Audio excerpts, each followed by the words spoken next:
Les bénédictions de l'Éternel et tout ce que nous attendons de lui sont totalement gratuites. Par amour, Christ a payé pour cela. Mais si cela est obtenu par la grâce, nous ne pouvons nous en saisir, nous ne pouvons les posséder, nous ne pouvons en jouir que par la foi. La foi, c'est notre état d'esprit.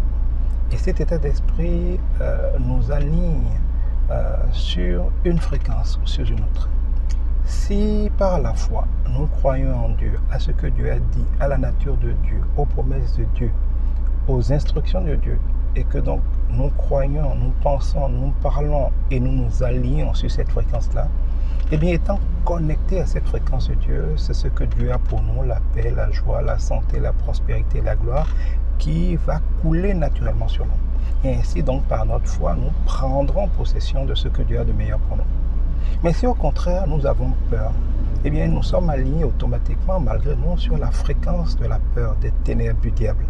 Et si nous sommes alignés sur la fréquence de la peur, des ténèbres du diable, c'est ce que le diable a, la peur, le doute, l'inquiétude, la maladie, la dette, la honte, la stérilité, la pauvreté, la mort.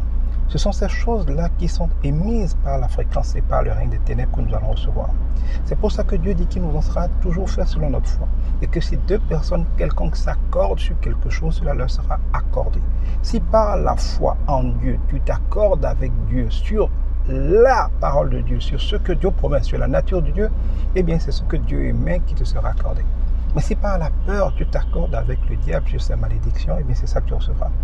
Attention toutefois à avoir peur de la peur. Parce que quand on dit cela, nous essayons de forcer pour avoir la foi.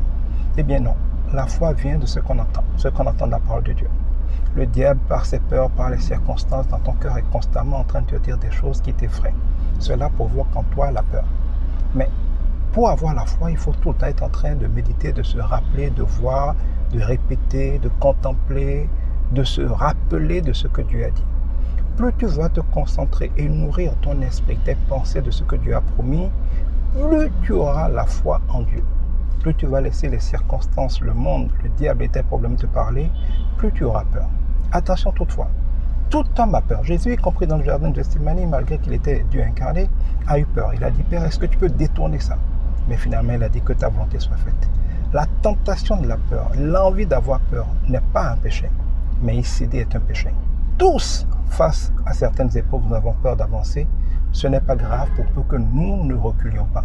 Il faut, quand on a peur, méditer davantage la parole de Dieu pour avoir la foi, mais il faut surtout s'assurer d'agir selon cette parole et nous triompherons, nous Christ Jésus.